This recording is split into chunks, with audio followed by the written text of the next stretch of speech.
안녕하세요. 말씀 묵상의 이광재 목사입니다. 오늘 하나님께서 모압에 대한 심판의 예언을 계속 이어갑니다. 그런데 오늘 예언 가운데 좀 다른 부분이 있습니다. 그것은 누군가가 그 모압의 그러한 심판에 대해서 같이 슬퍼해 주고 있다라는 것입니다. 오늘 말씀을 통해서 또 하나님께서 저희들에게 하고자 하시는 하나님의 뜻하신 그 하나님의 메시지를 듣는 귀한 시간 갖도록 하겠습니다. 제가 기도하고 시작하겠습니다. 하나님 아버지, 저희들 안에는 하나님의 은혜가 필요하고 저희들 삶에는 하나님의 인도하심이 필요합니다. 특별히 그 모든 삶의 기준이 되는 말씀을 듣게 해주시니 감사합니다. 오늘도 성령님께서 조명하여 주셔서 오늘 말씀을 통해서 저희들의 새 힘을 공급받는 귀한 시간이 되게 하여 주시옵소서. 감사드리며 예수님의 이름으로 기도드립니다. 아멘. 예레미야 48장 26절에서 47절 말씀을 제가 봉독해 드리도록 하겠습니다. 중략하는 부분이 있습니다. 모압으로 취하게 할지어다. 이는 그가 여호와에 대하여 교만함이라. 그가 그 토한 것에서 뒹굴므로 조롱거리가 되리로다. 내가 이스라엘을 조롱하지 아니하였느냐. 그가 도둑 가운데서 발견되었느냐. 내가 그를 말할 때마다 내 머리를 흔드는도다. 모압 주민들아, 너희는 성읍을 떠나 바위 사이에 살지어다. 깊은 골짜기 어귀에 길들이는 비둘기같이 할지어다. 우리가 모압의 교만을 들었나니 심한 교만 곧 그의 자고와 오만과 자랑과 그 마음의 거만이로다. 여호와의 말씀이니라. 내가 그의 노여워함의 허탄함을 아노니 그가 자랑하여도 아무것도 성취하지 못하였도다. 그러므로 내가 모압을 위하여 울며 온 모압을 위하여 부르짖으리니 무리가 길헬레스 사람을 위하여 신음하리로다. 여호와의 말씀이라. 모압 산당에서 제사하며 그 신들에게 분향한 자를 내가 끊어 버리리라. 그러므로 나의 마음이 모압을 위하여 피리같이 소리내며 나의 마음이 길헬레스 사람들을 위하여 피리같이 소리내나니 이는 그가 모은 재물이 없어졌음이라. 모든 사람이 대머리가 되었고 모든 사람이 수염을 밀었으며 손에 칼자국이 있고 허리에 굵은 배가 둘렸고 모압의 모든 지붕과 거리 각처에서 술 피우는 소리가 들리니 내가 모압을 마음에 들지 않은 그릇같이 깨뜨렸음이라. 여호와의 말씀이니라.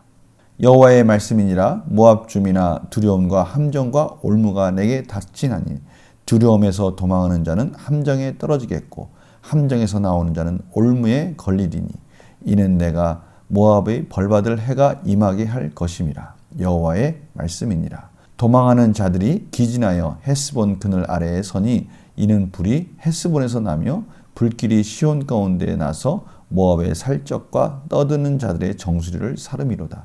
모압이여, 내게 화가 있도다. 그모스의 백성이 망하였도다. 내 아들들은 사로잡혀 갔고 내 딸들은 포로가 되었도다. 그러나 내가 마지막 날에 모압의 포로를 돌려보내리라. 여호와의 말씀이니라. 모압의 심판이 여기까지니라. 아멘. 오늘 그래도 모압이 하나님의 심판 가운데 하나님께서 그 심판을 멈춘 것으로 끝납니다. 오늘 그런데요, 이 모압에 대한 교만함을 이렇게 표현하고 있습니다. 모압으로 취하게 할지어다. 하나님께서 진노의 잔을 통해서 모압이 마치 술 취한 자처럼 아무것도 분간 못하고 그저 징계 가운데 당황하면서 오늘 모습을 보니까요, 토한 것에서 뒹굴므로 조롱거리가 되로다. 그들의 그러한 비참한 모습이 마치 이제는 취한 자 같이 그것이 정말 얼마나 더럽고 추악한지도 모를 정도로 그렇게 심판받는 모습 속에서 모든 사람의 조롱거리가 되는 모습을 나타내고 있습니다. 오늘 보니까요, 그의 교만함 때문에 여호와에 대한 그의 교만함 때문에 이러한 심판이 임했다고 말씀하시는데요. 이 교만함이란 단어는 크다라는 이러한 동사에서 시작된 것입니다. 다시 말하면 모압은 그모스 우상을 섬기면서 여호와보다 자신이 크다라고 그렇게 교만한 그들 스스로 때문에 그들이 이렇게 잘 살고 있다라고 착각하고 있는 모습을 표현하고 있습니다. 결국 모압의 이러한 교만은 아무것도 성취하는 것이 없다라고 허망함과 공허함을 하나님께서 표현하고 있습니다. 그런데 오늘 좀 특이한 부분은요, 오늘 여호와의 말씀이라. 모압 산당에서 제사하며 그의 신들에게 분향한 자를 내가 끊어버리리라 라고 하나님께서 심판하시는 그 장면 바로 뒤에 그러므로 나의 마음이 모압을 위하여 피리같이 소리내며 나의 마음이 기할레스 사람들을 위하여 피리같이 소리나니 이는 그가 모은 재물이 없어졌습니다. 오늘 이 피리같이라는 말은 그 뒤에 계속해서 37, 38절에 이어지는 말을 보니까요. 각처에서 슬피 우는 소리가 들리니 또 37절에 보니까 모든 사람이 이 대머리가 되고 수염을 밀고 손에 칼자루 있고 허리에 굵은 베옷을 입었다는 이런 표현들을 계속 보면 이 모든 장면들은 장례식에서 곡하고 슬퍼하는 모습을 표현하고 있습니다. 그러면 여기서 이 나의 마음이라는 이 나의 마음의 주인공은 누구일까요?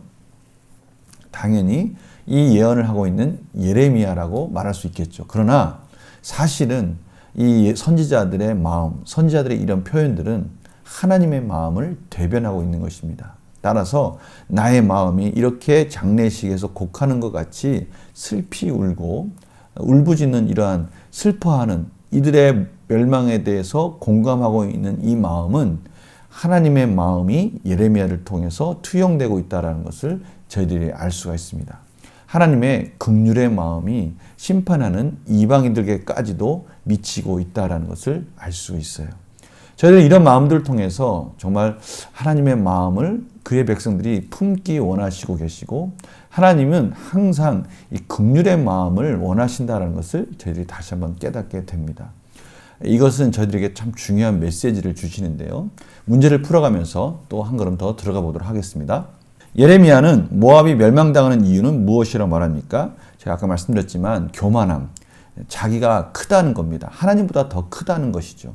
이것이 모압이 가지고 있었던 교만함과 거만함과 오만함이었습니다.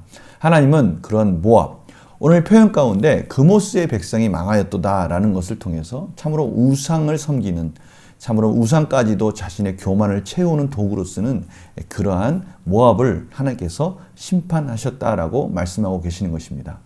예레미야는 모압의 멸망에 대해 어떻게 반응합니까? 그런데 놀랍게도 예레미야는 그 모압의 그러한 멸망 가운데 슬퍼하고 그들의 아픔을 공감하고 있는 것을 봅니다. 마치 장례식에 온 그러한 하객처럼 슬피 울면서 피리를 불고 곡하는 그런 예레미야의 모습을 볼 수가 있습니다. 그런데 아까 말씀드렸지만 그 예레미야의 그 모습은 하나님이 그 마음을 예레미야를 통해서 투영하고 계시다는 것을 말씀드렸습니다. 바로 하나님의 마음은 예레미야를 통해서 긍휼한 마음으로 그들의 그러한 심판의 모습에 대해서 아파하고 계시다는 것을 저희들이 알 수 있는 것입니다. 영구한 묵상팀 볼까요? 예레미야는 왜 모압의 멸망에 눈물을 흘리며 슬퍼합니까? 예레미야는 이런 마음이 들었을 것 같아요. 오늘 말씀을 묵상하면서 사실 예레미야의 민족, 이스라엘 민족도 지금 모압이 당하는 것과 별다름이 없습니다.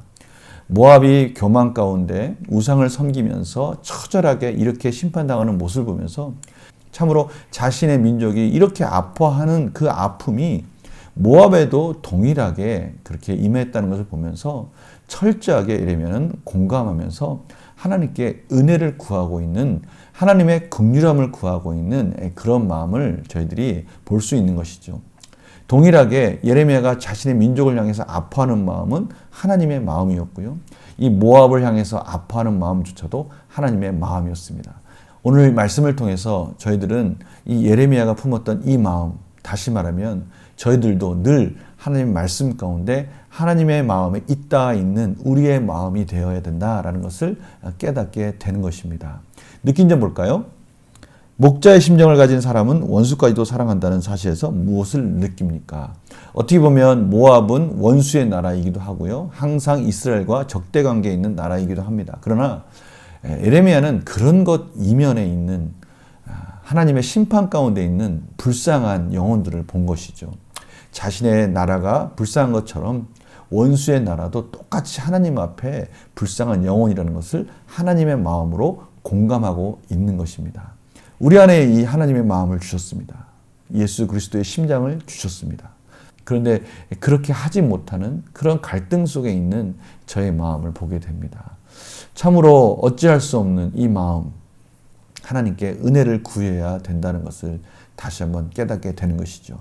그래서 결단과 적용을 보면요. 지금 내가 목자의 심정으로 품어야 할 사람이 있다면 누구입니까? 저는 이 질문을 듣자마자 오늘 이 말씀 가운데 묵상하자마자 하나님의 마음으로 용서해야 될 대상들이 머릿속에서 막 스쳐 지나가고 있습니다. 성도님들은 어떠십니까? 성도님들 마음속에 너무나 깊은 상처 때문에 그 용서하는 마음, 긍휼의 마음이 혹시 사라지고 있지는 않은지 모르겠습니다. 하나님의 마음은 늘 이 긍휼의 마음을 소중히 여기셨습니다. 정말 1만 달란트 용서받은 자, 저희들이 그런 자들 아닙니까? 씻을 수 없는, 죽을 수밖에 없는 죄에서 용서받은 자가 100데나리온의 빚진 자가 왔을 때 그를 용서하지 못했을 때 왕이 심히 화가 났던 것처럼 어쩌면 저희 주변에는 100데나리온을 빚진 자들이 우리의 용서를 기다리는 사람들이 있을 수 있다는 것이죠. 저희들이 하나님의 용서를 받은 자로서 그들을 품을 수 있는 마음을 가져야 된다고 오늘 하나님께서 말씀하시는 것입니다. 그 사람을 예레미야처럼 목자의 심정으로 품고 사랑해야 하기 위해 무엇을 실천하겠습니까? 오늘 말씀 가운데 저는 하나님의 말씀은 늘 저희들의 이 결단과 의지라는 것을 깨닫게 해주십니다. 원수를 사랑하라? 그것은 어떻게 보면 하나님께서 저희들에게 주신 마음이죠. 하나님께서 말씀하시는 이 말씀은 저희들이 의지를 갖기만 한다면 그렇게 할 수 있는 힘을 성령님 통해서 주시는 것이죠. 문제는 저희들이 이런 마음을 시작하지 않는 데가 문제가 있는 것이죠. 그런데 오늘 하나님께서는 분명히 시작하라고 말씀하시는 것입니다. 용서하고자 하는 마음을 시작할 때, 그렇게 하고자 하나님께 기도할 때 하나님께서는 그 방법을 가르쳐 주시고 그 은혜를 주신다고 오늘 말씀하시는 겁니다. 목자의 심정으로 예레미야처럼 하나님의 마음을 가지고 기도하는 우리의 삶이 되기를 원하시는 것이죠. 오늘 핵심 키워드는 긍휼의 마음입니다. 하나님께서는 긍휼함을 저희들에게 베풀어 주시고 저희들도 그 긍휼함을 실천하기를 원하고 계십니다. 오늘 이 마음을 품고 오늘 하루 누구를 또 우리 마음속에 혹시 용서해야 될 사람들이 머릿속에 스쳐 지나가고 있다면 그 영혼을 향해서 기도하고 하나님께 은혜를 구할 때 하나님께서는 저희들에게 지혜를 주시고 또 한 걸음 내딛도록 인도하여 줄 줄 믿습니다. 제가 기도하고 마치겠습니다. 하나님, 오늘 하나님께서 긍휼의 마음을 허락해 주시고 이제 긍휼의 마음으로 용서를 실천하라고 하십니다. 누구를 위해서 기도해야 할지 가르쳐 주고 계십니다. 저희들이 이제는 그 마음으로 용서하는 마음으로 실천하게 해주시고 그 삶 속에 놀라운 기적이 일어나는 것을 경험하게 하여 주시옵소서. 감사드리며 예수님의 이름으로 기도드립니다. 아멘. 오늘 예레미야의 그 마음, 목자의 마음, 우리 성도들이 가져야 될 마음이죠. 오늘 누구를 용서하시겠습니까? 오늘 그러한 용서 가운데 복된 하루가 되시기를 간절히 축원합니다. 오늘은 감사 특별 금요 기도회가 있는 날입니다. 우리 온 성도님들에게 전화로 연락하시고 또 모든 수단을 동원해서 같이 뜨겁게 위드 코로나에 놀라운 기도의 시간들을 갖기를 간절히 소망합니다. 이따 금요일 날 뵙고요. 말씀 묵상은 또 내일 아침에 찾아뵙겠습니다. 안녕히 계세요.